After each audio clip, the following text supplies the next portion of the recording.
Picture this: April 20th, 1945, Berlin, Germany. It's Adolf Hitler's 56th birthday. 56 years ago on this day, a child was born in Austria who would grow up to become the most infamous dictator in history. A man who started a world war that killed over 70 million people. A man who orchestrated the systematic murder of 6 million Jews and millions of others in the Holocaust. But on this April day in 1945, Hitler is not celebrating. There are no grand parades, no cheering crowds, no triumphant speeches. Instead, Hitler is underground, hiding in a concrete bunker beneath the ruins of Berlin. The city above him is being destroyed. Soviet artillery pounds the streets. Buildings collapse. Fires rage. The Third Reich, which Hitler promised would last 1,000 years, is collapsing after just 12. The Soviet Red Army is closing in. They're less than a mile from the Reich's chancellery, the seat of Nazi power. American and British forces are advancing from the west. Germany is surrounded, defeated, broken. The war is over. Hitler has lost. Inside the bunker, the atmosphere is suffocating. The air is stale, thick with cigarette smoke and the smell of unwashed bodies. Concrete walls close in. There are no windows, no sunlight, just dim electric lights and the constant rumble of explosions above. Hitler's inner circle is with him. Eva Braun, his longtime companion who refuses to leave his side. Joseph Goebbels, the minister of propaganda, fanatically loyal to the end. Martin Bormann, Hitler's private secretary, generals, secretaries, guards, all trapped in this underground tomb. And Hitler himself, once a powerful orator who mesmerized millions, once a conqueror who controlled most of Europe, now a broken man. His left hand trembles uncontrollably from Parkinson's disease. His face is pale, gaunt, his eyes are hollow. He walks with a stoop. He's addicted to medications given to him by his personal physician. He's paranoid, delusional, disconnected from reality. In 10 days, Adolf Hitler will be dead. He will take his own life in this bunker, and with him the Nazi regime will die. This is the story of Hitler's final days, the last 10 days of the Third Reich. What happened in the Führerbunker beneath Berlin as the world above burned. The paranoia, the delusions, the desperate attempts to maintain control, the suicides, and the end of one of the darkest chapters in human history. Let me take you underground, to April 1945, to the final days of Adolf Hitler. To understand the Führerbunker and why Hitler ended up there, you need to understand the fall of Nazi Germany. Adolf Hitler came to power in Germany in 1933. He promised to restore Germany's greatness after its humiliating defeat in World War I. He blamed Germany's problems on Jews, communists and foreign powers. He appealed to nationalism, pride and anger, and millions of Germans believed him. By 1939, Hitler had rebuilt Germany's military and annexed Austria and Czechoslovakia. On September 1, 1939, Germany invaded Poland, starting World War II. In the following years, Nazi Germany conquered much of Europe. France fell, the Low Countries fell, Denmark, Norway, Greece, Yugoslavia. By 1941, Hitler controlled a vast empire. But Hitler made fatal mistakes. In June 1941, he invaded the Soviet Union, opening a massive Eastern Front. In December 1941, after Japan attacked Pearl Harbor, Hitler declared war on the United States, adding another powerful enemy. The tide turned. In 1942 and 1943, Germany suffered devastating defeats. Stalingrad, El Alamein, Kursk. By 1944, the Allies were closing in. On June 6, 1944, D-Day, American and British forces landed in Normandy and began liberating Western Europe. From the east, the Soviet Red Army pushed relentlessly toward Germany. By early 1945, Germany was collapsing. Cities were bombed to rubble. Millions of German soldiers were dead or captured. The economy was in ruins. Food was scarce, and the Allies were on German soil. Hitler refused to accept defeat. He insisted Germany could still win. He blamed his generals for failures. He executed officers who retreated or questioned him. He ordered impossible counterattacks and refused to allow strategic withdrawals. He lived in a fantasy where victory was still possible.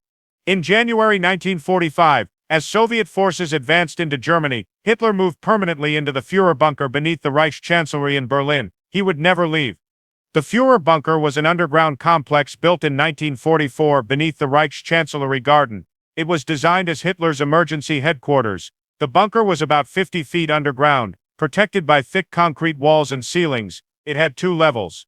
The upper level, called the Führerbunker, housed kitchen facilities, servant quarters and rooms for staff and guards. The lower level, the Führerbunker proper, contained Hitler's personal rooms, a conference room, a map room, bedrooms for key staff, and facilities for Eva Braun. The bunker had about 30 rooms in total. It was cramped, claustrophobic. The ceilings were low. The walls were bare concrete. There was a ventilation system, but it barely worked. The air was stale and heavy. There was a small diesel generator for electricity, but it was unreliable. Water came from a well, but supplies were limited. By April 1945, about 40 people were living in the bunker permanently. Hitler, Eva Braun, Goebbels and his wife Magda, Martin Bormann, several generals, secretaries, Hitler's physician Dr. Ludwig Stumpfegger and guards. Above ground, in the ruins of the Reichschancellery, hundreds more soldiers, staff and officials remained, trying to maintain the illusion of a functioning government. But the bunker was not a refuge, it was a tomb, and everyone inside knew it. April 20th, 1945, Hitler's 56th birthday, his last birthday. Above ground there's a brief ceremony. Some of Hitler's top officials are still in Berlin. Hermann Göring, head of the Luftwaffe, Heinrich Himmler, head of the Luftwaffe, Heinrich Himmler, head of the SS, Albert Speer, Hitler's architect and minister of armaments. They come to pay their respects, but it's perfunctory, hollow. Everyone can see the end is near. Hitler emerges briefly from the bunker to inspect a group of Hitler youth, teenage boys conscripted to defend Berlin. He shakes hands with them, pats them on the head. These children, some as young as 12, are being sent to fight Soviet tanks with rifles and grenades. It's a futile, tragic gesture. Many will be dead within days. After the ceremony, Hitler retreats to the bunker. That night Göring and Himmler leave Berlin, abandoning Hitler. They know the capital will fall. They're trying to save themselves, to negotiate with the Allies, to position themselves for whatever comes next. Hitler doesn't know it yet, but his most powerful subordinates are already betraying him. By April 21st, the Soviet artillery bombardment of Berlin is constant. The city is being pounded day and night. Buildings collapse, fires rage, civilians hide in basements and subways. The streets are battlegrounds as German soldiers and Hitler youth fight desperately against the advancing Red Army. In the bunker, Hitler holds daily military conferences. Generals report the positions of units, the movements of Soviet forces. But the reports are increasingly grim. German forces are outnumbered, outgunned, running out of ammunition and supplies. Entire divisions exist only on paper. Hitler, hunched over maps, moves imaginary armies. He orders counterattacks that can't happen. He speaks of relief forces that don't exist. He insists that General Walther Wenck's 12th Army will break through and save Berlin. But Wenck's army is shattered, scattered, incapable of offensive action. Hitler's staff tries gently to tell him the truth, but Hitler erupts in rage. He screams at his generals, accusing them of incompetence, cowardice, betrayal. He insists they're lying, that they're defeatists, that they lack will and faith. Joseph Goebbels, ever the propagandist, feeds Hitler's delusions. He tells Hitler that Germany can still win, that history will remember their struggle, that they must fight to the last man. Goebbels believes in Hitler fanatically, religiously. To him, Hitler is not just a leader, but a prophet, a savior, and Goebbels would rather die with Hitler than live in a world without him. By April 22nd, the situation is hopeless. Soviet forces are in the suburbs of Berlin. Street fighting is intense. The circle around the Reichschancellery is tightening. There's no escape. That afternoon, Hitler holds a military conference. The news is catastrophic. The defenses are collapsing. Relief is impossible. Berlin will fall within days. For the first time, Hitler breaks. He erupts in a screaming fit that lasts for hours. He shouts that everyone has betrayed him. The generals, the army, the German people. He says they deserve to be destroyed. He rages that he should have listened to his instincts, that he should have executed more officers, that weakness and treachery have doomed Germany. And then, for the first time, Hitler admits defeat. He says the war is lost. Germany is finished. There's no point in fighting. He announces he will stay in Berlin and die. He will not flee to Bavaria or Austria as some have suggested. He will not be captured. He will take his own life.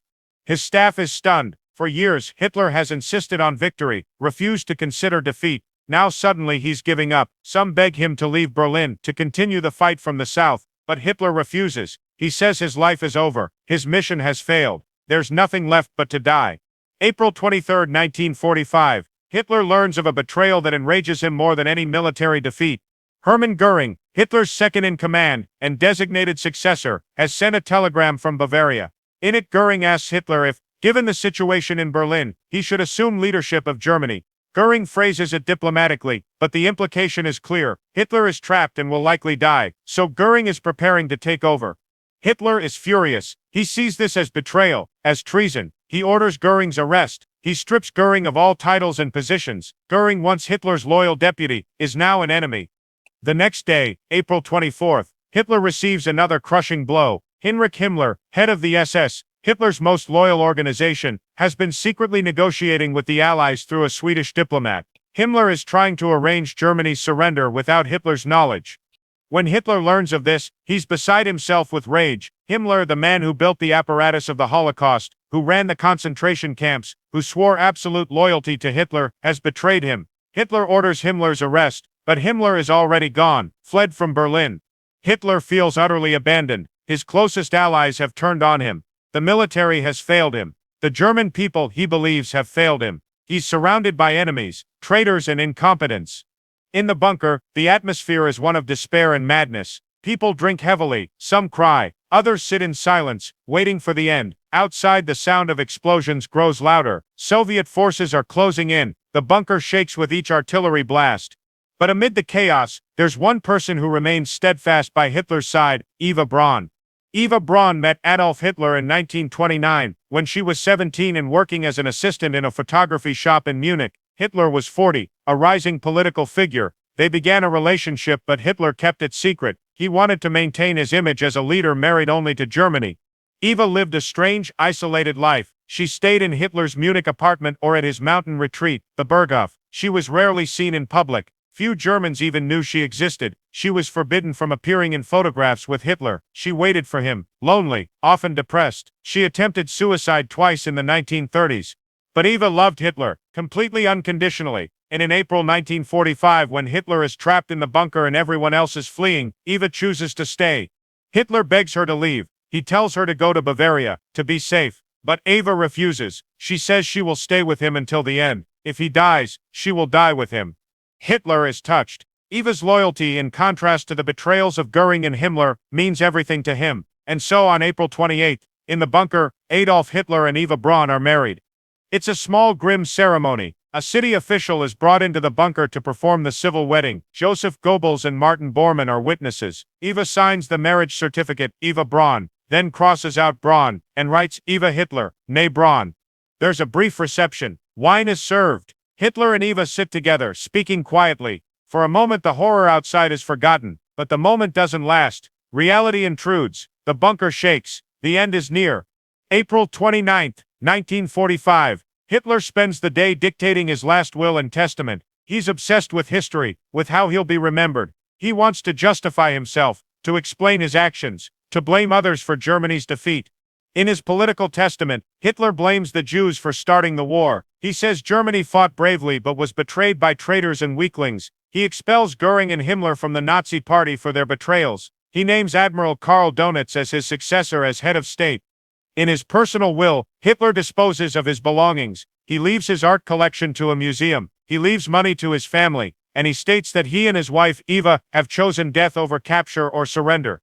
Hitler also orders Goebbels to leave the bunker and serve in Dönitz's government, but Goebbels refuses. He says he will stay with Hitler, and not just him. His wife Magda and their 6 children are also in the bunker. Goebbels has decided that if Hitler dies, his entire family will die too. They will not live in a world without National Socialism. By the evening of April 29th, Soviet forces are blocks away from the Reich Chancellery. The sound of gunfire is constant. The bunker is shaking continuously from explosions. The end is hours away. Hitler makes final preparations. He has cyanide capsules. He has his service pistol, a Walther PPK. He tests the cyanide on his beloved dog, Blondie, a German shepherd. The dog dies within seconds. Hitler is satisfied the poison works.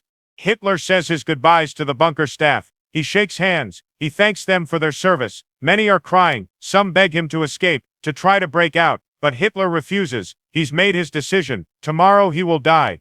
April 30th, 1945. Hitler's last day. He wakes late, around 10 a.m. He has breakfast. He's a vegetarian, so it's simple: toast, tea. He speaks with Goebbels and Bormann. He reviews reports. But there's nothing new. Berlin is falling. Soviet troops are 2 blocks away. The Reich Chancellery is under direct fire. Around 1 p.m., Hitler has lunch with his 2 secretaries and his cook. The conversation is light, almost normal. They discuss dogs, Wagner operas, anything but the reality outside. Hitler tries to maintain composure, but his hand trembles as he eats. After lunch, Hitler summons his staff. He shakes hands with everyone last time. Some people are sobbing. Hitler's face is expressionless. He says goodbye, turns and walks into his private quarters. Eva goes with him. They close the door. Outside, in the bunker's corridor, a small group waits. Goebbels, Bormann, Hitler's valet Heinz Ling, bodyguards. They hear nothing for several minutes. Then around 3:30 p.m., a single gunshot. They wait a moment. Then Ling opens the door. Inside, Adolf Hitler and Eva Braun are dead. Eva is on the couch, slumped to one side. She's taken cyanide. There's a smell of bitter almonds. Her face is peaceful. Hitler is next to her. He's also taken cyanide, but he's also shot himself. His pistol is on the floor. There's a bullet hole in his right temple. Blood is running down his face, pooling on the couch. Adolf Hitler, the man who started World War II, who ordered the Holocaust, who caused the deaths of tens of millions, is dead. He's 56 years old. Ling and others wrap the bodies in blankets. They carry them up the stairs to the Reichschancellery garden. Outside, Berlin is burning. Soviet artillery is pounding the area. Shells explode nearby. They place the bodies in a shallow crater. They pour gasoline over them. They light the fire. Hitler's body burns. The flames consume him. His corpse is reduced to charred bones and ash. It's a pathetic and glorious end for a man who once commanded an empire. After Hitler's death, the bunker descends into chaos. Joseph Goebbels becomes the new Chancellor of Germany, as designated in Hitler's will, but Goebbels' reign lasts less than a day. On the evening of May 1st, Goebbels and his wife Magda make a horrific decision. They will kill their 6 children, and then themselves. The children, Helga, Hilda, Helmut, Hulda, Hedda, and Heide, aged 4 to 12, are in the bunker. They're told nothing.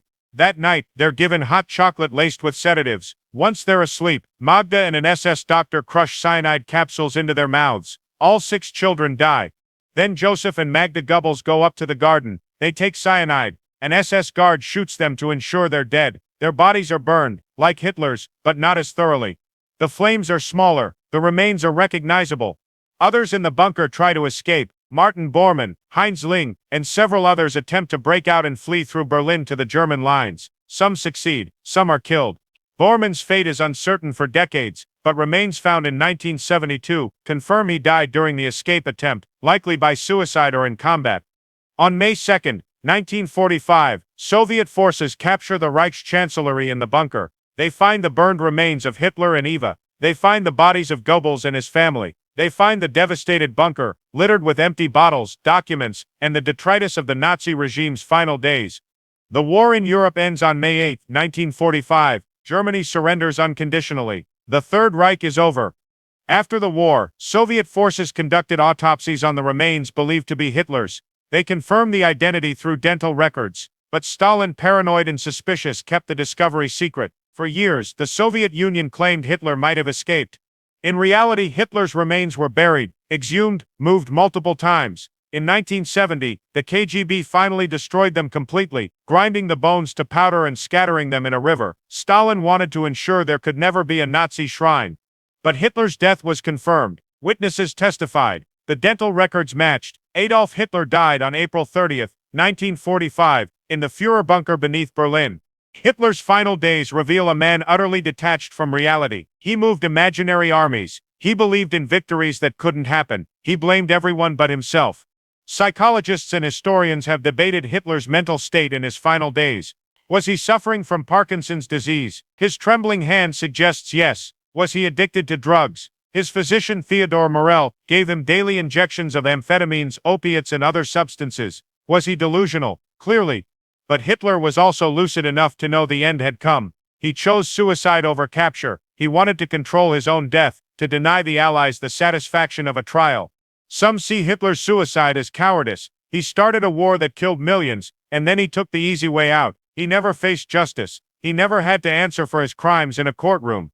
Others see it as the only possible outcome. A man as megalomaniacal and fanatical as Hitler could never accept defeat. Death was his only option.